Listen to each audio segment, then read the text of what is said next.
All right, ladies and gentlemen, welcome back to the Dirt Podcast. I am joined today by my co-host Patrick Geshen, and today we are joined by Dragons outfielder and first baseman Jack Rogers. Jack, thanks for coming by today. Thank you, Andrew. Thank you, Patrick. Appreciate y'all having me on. Good to see you. So you were a 2021, I think, 9th round draft pick by the Cincinnati Reds. You went to college down in Texas at Sam Houston. Yes, but where did, I guess before we get into a lot of the baseball stuff in here in Dayton, where did that all start? I have to assume at some point in your life there was just this like moment where you're like, I'm going to chase baseball, and this isn't just like something I'm doing in Little League or anything anymore. When was that for you? Yeah, it's kind of crazy. Like, I grew up with my brother and always hanging around his older friends, which is like a three-year age group.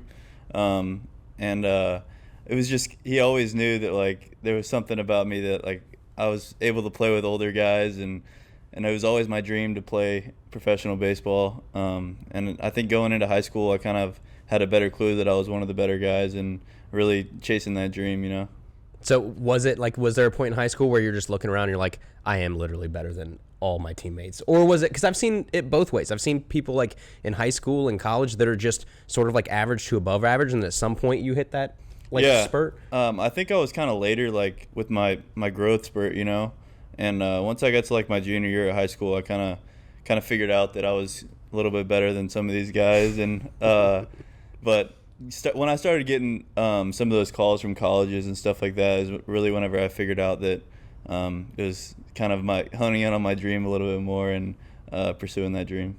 What are those calls from colleges like? Like when they first start poking, like not, hey, we're interested in you. Like they just start calling, saying like, hey, so how's everything going? Like, is it a little bit more sly at the beginning? Yeah, it's kind of like makes you nervous. I don't know, like it's kind of a weird feeling, but like you just want to call your mom and be like, hey, I just got this phone call, you know. But I think it's really cool. Like the whole recruitment process and all that was pretty cool to go through, and I think once you finally commit, you make those coaches' day like go crazy. It was pretty cool. And you ended up at Sam Houston State. Tell me what the process was in going there and what you liked about it at first. Yeah, so it was kind of like a small town vibe, and I knew that they were very good, and a lot of teams really didn't like to play Sam Houston. And I was lucky enough to get recruited by Matt Deggs. He was at Arkansas, and then he moved on to A&M, and then got the head coaching job at Sam Houston. And it was really just like an opportunity for me to like play an hour away from home, and my family could come watch me. And I was actually a pitcher as well, and I went to Sam Houston for a two-way, and kind of ended up more on the hitting side. But that's kind of the reason I really wanted to go there, was the opportunity to do both. Okay. You were a really good pitcher in high school, right? 12-1 record your senior year. Your ERA was below 1, I'm pretty sure. Yeah. Tell me what it was like to kind of, I guess earlier on in your career, do both things. I mean, what is that like for somebody? It's really tough. I mean, there's very few guys that still do it, like Shohei Ohtani and some of those guys. But it's really like you got to put in practice for both, and it's hard to separate your day at practice to do both. And I think that it was more of like Coach Deggs really wanted me to just stay on the hitting side, and I really like never got the chance to like practice it in college. But growing up in high school, I always thought that was going to be my plan for pro ball was pitching. And I really just kind of matured into my hitting mindset, and ended up having a really good career at Sam Houston. Good stuff. Is there ever a point where you're out there and you're like, you know what, like put me in, just for old time's sake? Like I've told Brian LaHare multiple times that you might want to see me throw a bullpen, and he's just like, no, that's not going to happen.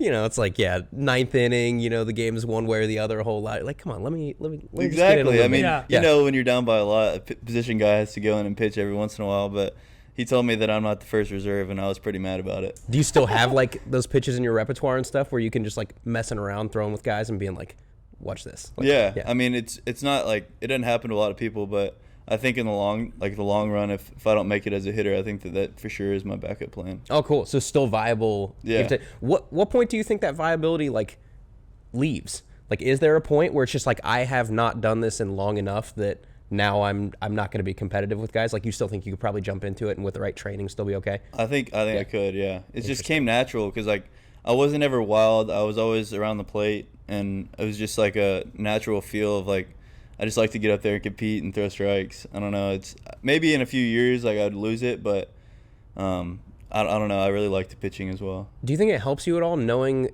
like all the practice you've had at the approach at the plate from like if you would start pitching in, or just thinking from a pitcher's mindset, like you've been in the hitter's mindset for so long. Like Yeah. I don't think a lot of pitchers get that look at it, right? Because they go full into the pitcher route at some point, whether it's high school or college or minor leagues. It's like you've got to see an extended clip at both sides of the plate. Yeah, and I think that the cool thing about pro ball, and it's kind of crazy that I never even looked at in college, was like the analytics that these pitchers look at is just insane, and like what they can figure out these dudes are hitting and what they're swinging and missing at, and you can look at little holes, and I think that that's really helping some of these guys nowadays just get so many outs, and I think that that's why a lot of the numbers are down compared to in the old days. You know what I'm saying? It was crazy. Well, yeah, when I was little, analytics were like, you don't throw to the top right corner of Barry Bonds on MLB The Show because it's red. Like that was that was analytics for us. Yeah, exactly. It's the same thing. I mean, you can look at a heat zone playing MLB The Show, and then you come out here and you throw it in the right spot, and they're not going to hit it ever. Yeah, it's pretty crazy. True. Let's talk about hitting for you. You've had a really solid offensive year. You had that 12-game streak back in June. What was working in those 12 games for you? I think just being aggressive, like staying on the fastball, and in certain counts when I get into a little slump, I kind of think about what's coming based off of pitch sequencing, or instead of just honing in and staying focused on what I'm looking for and then adjusting to off speed. I mean, some guys have the success sitting on off speed, and I think that's crazy. I know Bo Bichette talks about it a lot in the big leagues, sitting on off speed with 2 strikes, and that just takes a whole different talent, especially when guys are throwing 95 plus every guy out of the bullpen. And I think it just comes with an approach, and like being on offense, like when you're actually on offense instead of playing defense on offense. You know what I'm saying? Yeah, I do. Have you felt like you've improved a lot offensively this year, like just a huge jump? Yeah, I think that I've succeeded. This is my second year, and I think that I've been getting better and better. Just kind of understanding what I'm trying to do and simplifying everything that way, Yeah, I hear you. It's like game 12 of a hitting streak at that point. Like, does your mentality change at all? Where you're just like, there's a little bit of added pressure, do you just not even think about it? It kind of like came back to like my family texting me like, hey, keep it going. I'm like, keep what going? And they're like, your hitting streak. And I was like, all right. But I think the 12th one actually came back. I think I got it on my last AB on a tough left-on-left at bat, and I snuck one through the middle. But it was a really exciting stretch. I know that I think that Austin and Edwin almost caught me once, and I mean it's still open for grabs, and hopefully that I can do it again. Right. Tell me about Spring, Texas, your hometown. It's very athletic town. I'll tell you that. I mean, there's a lot of really good football and baseball, and I know that Texas is known for their high school football and really good baseball, and that was something that I was fortunate enough to play against a lot of D1 baseball players in high school, and just having the talent. And I know that Sam Houston's right down the road, and a lot of those guys were actually going to play there, so it was pretty cool playing against guys that I played against in college as well. Were there any that like we would recognize or that would know or like went on to do things? I know that Tyler Naquin played at my school. Okay. He's a big outfielder. He played for the Reds as well. Me and him were a little close in the offseason. I've tried texting with him a little bit. But I don't think y'all would recognize any of the other names. Corey Geisler, he played a little bit in D1, and Jake Jarvis. But we had some really good players. I mean, it was stacked every year.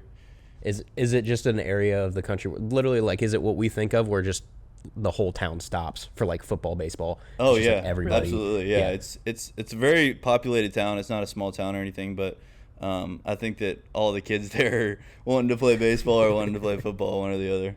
So then, what's your stereotypes of like you get drafted by the Cincinnati Reds? You're like, all right, well now I've been a Texas guy basically my whole life. Like I'm going to Ohio. What do you think of when you think of Ohio for the first time? Is it just like, rednecks talking about Buckeye football, eating chili on spaghetti, or what did you think when you saw the Cincinnati Reds?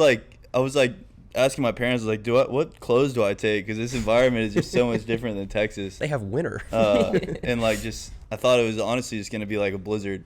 Yeah. Really? I really didn't know. And now the summertime out here is great. But early season was very tough. I mean, I'm not used to the cold.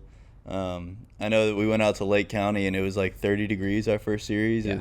It was crazy. The only thing that gives me a little bit of comfort is like, yeah, Ohio April is not like, it's not a beach by any means, but it's not like we're playing in like Minnesota or somewhere. There's No. minor league baseball up there where they're playing in April, and you're like, oh my goodness gracious. Yeah. At least we'll take the low 40s every once in a while, and it's not the end of the world. But yeah, it's definitely different than spring Texas. Absolutely, for Yeah. sure. Tell me about the league this year. What's been your favorite place to go to? I really enjoyed South Bend a lot. Yeah. I like South Bend, and I really like Fort Wayne. I Okay. think that those towns are just really nice and kind of quiet. It was really pretty out there, and I probably enjoyed those two the most. Yeah, Fort Wayne, some good crowds, right? It's a lot like here. Yeah, I think that they had 5,000 plus a night, I think. Yeah. And I was very surprised by that. I mean, I didn't know. I know Hayden's from around there, and he told us that they get some really good crowds, but they have like a brand new stadium too. Yeah. And it was really pretty. Is there a big difference between here and Daytona? Yeah, I'd say so. I really liked Daytona too. I mean, obviously not the weather, but it was very hot. But it was a lot of locals around there that you'd see them every game. Yeah. Very supportive. And I really enjoyed the crowd. I mean, I think they got into it and had some really good entertainment like we do here.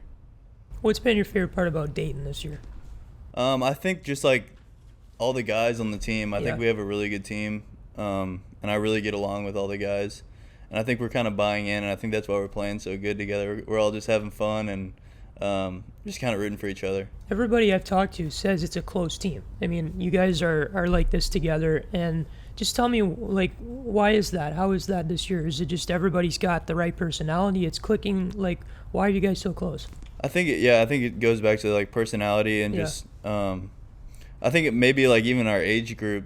I think that we kind of just click, and I don't really know how to describe it. I think that we're a lot of funny guys and a lot of guys that are easy to mess with or get under their skin. Yeah. And I've just really enjoyed this team so far. Great. Yeah. So recently, too, you got to do something that I think every kid in the history of the world dreams about, which is a walk-off hit. So you had a walk-off double against Beloit. Can you walk us through that whole situation and what that's like? Because, again, I think every single kid that's ever picked up a baseball bat in the backyard dreams of hitting a walk-off and having everybody run out and dump Gatorade on them and running onto the field. Yeah, it was very special. I know that Cade came over the big hit right there at the end, and I was really just looking for a pitch over the middle of the plate, and I didn't think he was going to give me one because we were kind of in a double play situation. I thought he might have thrown a breaking ball or something, but I was back to what we were talking about, just staying offensive. I was just looking for a good pitch to hit, and I was lucky enough to put a good swing on it. And that feeling going around first base was like, come on, Cade, let's go. And he was flying around the bases, and just seeing all the guys come out there, it was like gives you goosebumps. It was really cool. How long does that feeling last? Does it spill over into the locker room? What does the rest of the night look like? Yeah, I mean, all the guys. I was doing some interviews with you, and when I got back in there, they were just all super pumped up, and just go home with a smile on your face, and it's a pretty special feeling. What's that moment like when everybody gets to you and they just start mobbing you? I mean, at one point your shirt was off, you had nothing on. I think Matt Nelson was trying to take my pants off. I didn't really know what was going on, but it was super cool. I know that JT threw my shirt off, and Ruben was there with the water, and just had to take it all in. It was really cool. Good stuff. I went down to interview him, and he made he's like, I got to put my shirt on before you interview me. We're not doing this yet. Let me get dressed again. I was like, hey, hang on, man. Let me put my shirt on real quick. So yeah, it was super cool. Good stuff. That's awesome. So what can fans look forward to the rest of the season with this Dragons team, do you think? You guys are in the hunt, you're competitive, you're fun to watch. What's in the locker room? Are you guys consciously being we need to keep this up and keep the focus on this to keep this going through the rest of the year and hopefully make the playoffs? I think just knowing that you're not playing for yourself right now, especially when we're in the hunt for the playoffs. I think that that's what Brian's really talking to the team about, is just buying in for each other, and especially in big situations where there's a runner on base and there's a base open, kind of realizing that if he's not trying to pitch to you, don't swing at everything and give it to the next guy behind you, and just trust that next guy. And I think that's why we're kind of clicking on all cylinders right now, is we're just trusting the next guy and kind of just coming up with a big timely hit. I mean, it's just working out in our favor right now.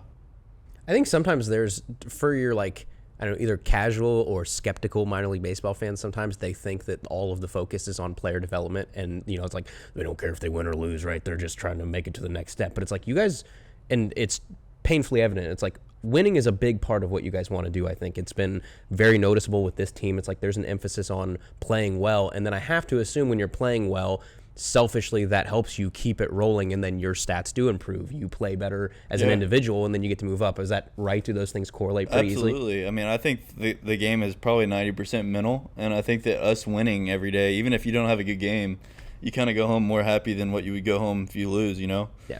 And I think that I know some guys maybe might be struggling a little bit right now and are kind of upset, but I think that just the vibe of the whole team is kind of like giving everybody a little push forward, and it's pretty cool to see. That's awesome. Yeah. Tell me about like what happens after a win. Like, are there any traditions you guys do in the clubhouse after a win? Like, does anybody do something crazy? Like, what does that look like?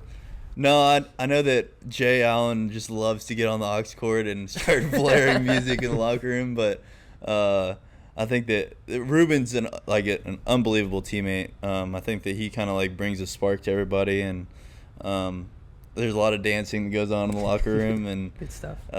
he just kind of pumps everybody up. Yeah. It's pretty cool. Who makes you laugh the most in that clubhouse? Oh, probably JT. Really? That dude loves to say jokes, and his laugh just makes me laugh. I don't know. It's he just that's just how he goes about his day. He just says that making everybody laugh is his goal. Just stay happy, and it's pretty cool. Is there a coach that's like the funniest over the others? I like Osman. Osman is hilarious. Just that Venezuelan accent, and sometimes he'll missay a word, and we just make fun of him for it. And he just likes to go about it. And I think that he's all for the players. You know, he's not trying to do anything crazy, and that's kind of how this team's been. I love Peterson as well. They're always there for us, and I think that's something good for the team. Is there anybody that's just like a silent assassin in like the corner where you're like, you know, when they say something, like it's great, or it's just you never know. It's not the loudest, you know, most vocal person in the room, but just someone where you're like, you know what, that guy right there, like we need to keep that guy around. I think it's Miles Gaiman. Gaiman is like the silent assassin. Like when he says something, it's hilarious. And like he has these little sayings in the dugout that like, get the head out. Like it's just like something stupid like that, and you're just like, who said that? And it's, oh, Miles said it. And just like you don't hear him all day until the game starts, and it's just it's really cool. He's just like super funny guy, and he never says anything. So one of the last things I wanted to ask you about, obviously, is I think we've talked a lot about the baseball side of things. A lot of people probably want to get to know you as a person and what you like to do in your off time, and I think that's really fascinating for people because I'm sure you guys have very different personalities down there. Like you have this thing of baseball that brings you guys all together, but then when you guys split your separate ways for the off season or something, I'm sure people's interests go a lot of different directions. What are you like outside of baseball? What do you like to do?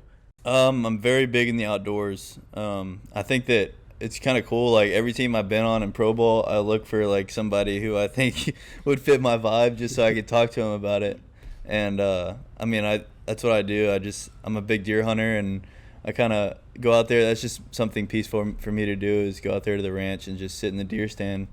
But that's probably my biggest thing. I like to fish. I like to help out in the community, help little kids, do whatever I can. Especially in the off season, I like to teach lessons to kids, and I think that kind of like makes their day. You know, it's pretty cool to, obviously you're making money or whatever, but it's really not. It's bigger than that. You know, it's something that kids look up for you, and kind of just take away little pointers and kind of lasts forever. Do you get to keep in touch with those kids afterwards and like Yeah, kind of follow them as That's they're It's kind of cool. I really have a kid back home that I was never like that close with until the off season, and they're gonna fly up here and come watch a game. So it's pretty cool. Just like making relationships like that, you know.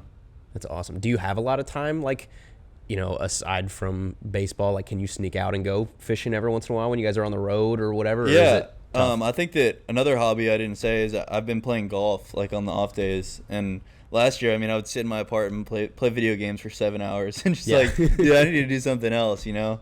And I brought my clubs this year, and I've been going out with some of the pitchers and just building relationships like that instead of sitting in the apartment. You know, I think that that's what you need to do in pro ball. It's better for your mind. You go out there and just have some peace. So are you a good golfer, or are you like a, more of like the regular Joes out there. They're like maybe a beverage a hole kind of person or No, I actually like take it pretty serious. But I'd say like I'm average. I'd break 100. So, Okay. That's like, good. Yeah. Pretty like on every time I've pretty much broken 100. So I know some guys like to cheat the score, but I don't like cheating the score. fluffing the ball and stuff. Yeah. Is there anybody on the team that's really good? Yeah, Carson Rudd. He'll shoot in the 70s every time. No way. Yeah, Wow. he's a very good golfer. Yeah. Like I went and played with him, and he's just like, he's a really like tall, skinny guy, and he just absolutely crushes the ball, Really? and it's crazy. Yeah, Wow. Yeah. What's your specialty? Driving, short game? my irons. Irons. Yeah, I Really? hit my irons very well. Okay. So you're like the par 3 course Yeah, absolutely. god over here. Yeah. It's Yeah, Yeah. par fours, Leave par the fives, driver leave me home. out. Yeah. Yeah. Good stuff. That's great. Well, we appreciate you hopping by today and coming and talking to us. And I think we're all excited for this team. You guys have been super fun to watch. And I know we're looking forward to keeping it going through August and seeing what you guys can do later Absolutely. this season. Well, thank you, Andrew. Thank you, Patrick. Thank you, Jeff. Awesome. Thanks Thank for you. having me.